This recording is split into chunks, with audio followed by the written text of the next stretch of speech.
In an era where entertainment is served on demand, and where algorithms create our experiences, and where our desires are shaped by seemingly unseen forces, the notion of dopamine detox has gained traction as a remedy for our digitally saturated lives. However, any critical examination of the trend reveals that it's founded on shaky grounds, to say the least. While the promises of resetting our brains and increasing productivity may seem appealing, doctors caution against just oversimplifying brain chemistry and also the potential risks of depriving ourselves of any stimulation, as well as pointing out that there really isn't such a thing as dopamine detox at all.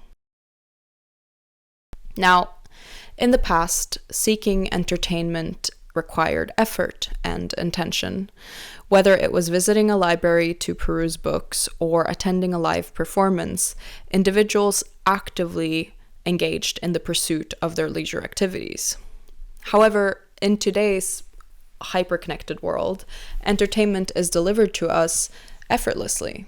Algorithms analyze our preferences and behaviors, serving up content that's tailored to our tastes, while we simply sit back and relax and enjoy.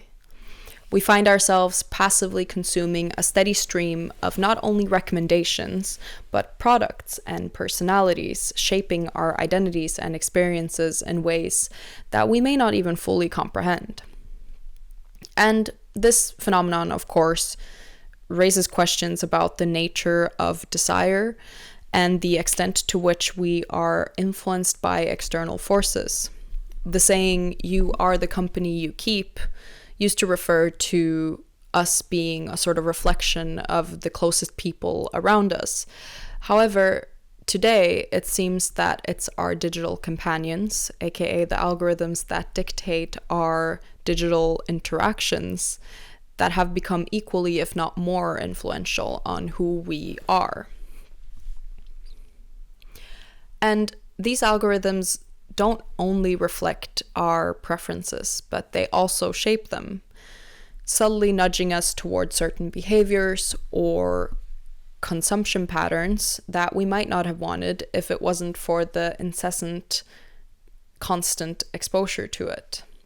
Just look at how we in Gen Z completely changed the way we behave in terms of entertainment and shopping just in the past 20 years.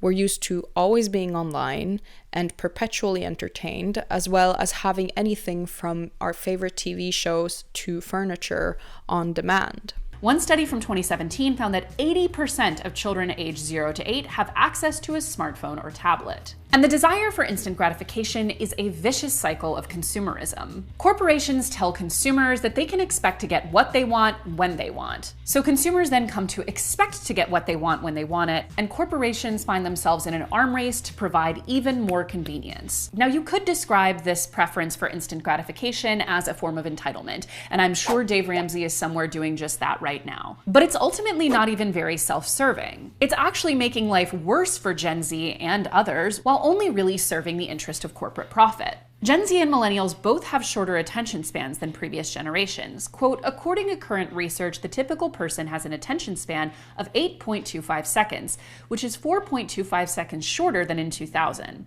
Scientists confirm that goldfish have longer attention spans than humans, which is recorded at 9 seconds. Massive L for the human species. And today's young people are some of the loneliest, which we've discussed in a lot of previous videos. We're in a loneliness epidemic that is a genuine public health emergency. Quote, over a third of Americans aged 18 to 25 reported feeling lonely frequently, almost all the time, or all the time, in the 30 days preceding a December 2022 survey conducted by the Harvard Graduate School of Education. Loneliness isn't only a mental health concern. Social isolation can be as dangerous as smoking up to 15 cigarettes a day and contributes to health issues including cardiovascular disease, stroke, and dementia. And it's in this context, the concept of a dopamine detox may represent a deeper yearning for silence amidst the noise, a desire to reclaim agency over our own lives that is sadly lost. And although the severity of the noise has never been seen before in history, the general idea of getting time away in silence and solitude is, of course, an ancient one. Philosopher Henry Thoreau, in his explorations of simplicity and solitude at Walden Pond, offered insights into the importance of disconnecting from the distractions of society already 200 years ago by now. Thoreau advocated for a return to nature where one would find solace and in the quietude of the wilderness and where you could reconnect with the true essence of being. And central to Thoreau's philosophy is the notion of intentional living, a deliberate choice to embrace simplicity and mindfulness in all aspects of life, not simply going out in nature for going out in nature's sake. He writes that I went to the woods because I wished to live deliberately, to front only the essential facts of life and see if I could learn what it had to teach, and not, when I came to die, discover that I had not lived. For Thoreau, true wealth lies not in material possessions, but in the richness of experience and in the beauty of the natural world. So, this idea echoes that of trends like minimalism, and as well much of Buddhist philosophy that has become very trendy, and dopamine detox. But I believe the silence that we're actually seeking when we're drawn to trends like these go beyond the scope of what any sort of fad could provide, which I think is at the core of what is wrong about detoxing your dopamine. If you're overstimulated, which most of us are, then taking a break for a day or a week or even a month completely, but then returning to the same environment won't have any lasting, profound results.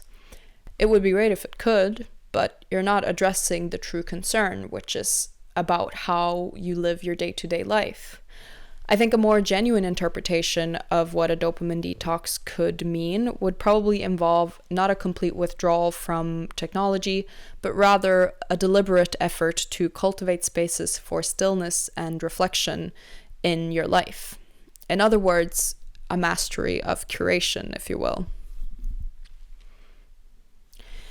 Renowned designer Virgil Abloh emphasizes the importance of curation, advocating for a deliberate approach to designing our environments. He suggests that the true value lies not in the individual products we consume, but in the spaces that these products inhabit. It's this, like I'm designing this candle, right? Or like the student or the classroom is this. Like if I put this candle in an all-white gallery space, it looks like a piece of art. If I put it on like in a garage, it looks like a piece of trash. You know, like someone would throw it away. It's dented. And I think I often use this analogy in design. I could either design the candle and spend a lot of time like telling you about the candle, or I could just design the room that it sits in. In a world where anything placed in a big white space can be considered art, the environment we surround ourselves with plays a profound role in shaping our experiences and perceptions. And I keep thinking about the Jim Carrey movie, Yes Man. I wonder if that movie even has any business being produced in this day and age, despite it being less than 20 years since it was released. The idea of sort of blindly embracing every opportunity just seems severely outdated at this point, especially when our constant connectivity threatens to drown us in trivial distractions all the time. I just imagine Jim Carrey's character would just wake up, check his phone, and then be stuck in a doom scroll for the rest of eternity if the movie was to be made today. And in a way, this is good news, right? Like, we no longer have to look very far to experience the most incredible and stimulating things. We don't have to wait a year for the next Harry Potter book to come out or for the circus to come to town. We can just have it all the time, everywhere. But in another way, it of course poses a challenge, because a lot of us are a lot better at saying yes, even if it's a passive yes, than we ever are at saying no. Especially when what you're met with seems pleasing and comfortable and entertaining and is even maybe tailored to your taste.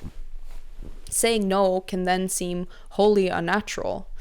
And you'd of course be afraid that you'd be missing out on things by saying no, that saying no means you're isolating yourself. It's kind of like being asked, it's kind of like some coworkers inviting you to a party that you intuitively know that you don't care much for being at, because your coworkers are unsurprisingly not your type of people, and laughing at their joke requires effort on your part.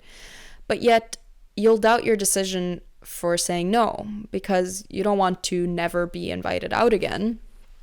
And you also don't want to by accident miss the party where finally everyone connects and someone is actually telling genuinely funny jokes for once.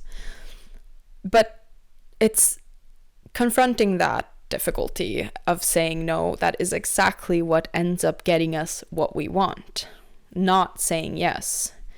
No is the new yes, I guess, is what I'm trying to say. And I think in the spirit of Virgil Abloh's advice about considering the environment rather than the subject, we can also remember specifically the example that he used of art galleries. And that is that big, empty, quiet, and often light spaces make subjects feel like art. He just points out the general importance of environment, but I'd argue that it's actually more poignantly about the white space that you can create that allows yourself and your life to be an intentional work of art in some ways, because without that white space, it's just a huge mess. In this context, the true mastery of modern life lies not in seeking out constant stimulation, or in sort of seeking out much of anything at all, but rather in the skill of curation, the ability to discern what enriches our lives and what distracts from them. It's about designing our lives intentionally, creating spaces for reflection and renewal amidst the noise of the digital age. As we confront the challenges of an increasingly overstimulated world, let's heed the wisdom of Thoreau and embrace the power of silence and simplicity. But let's also cultivate the skill of curation, saying no emphatically and without fear to things that we know don't serve us, and then consciously shaping the environment in which we live.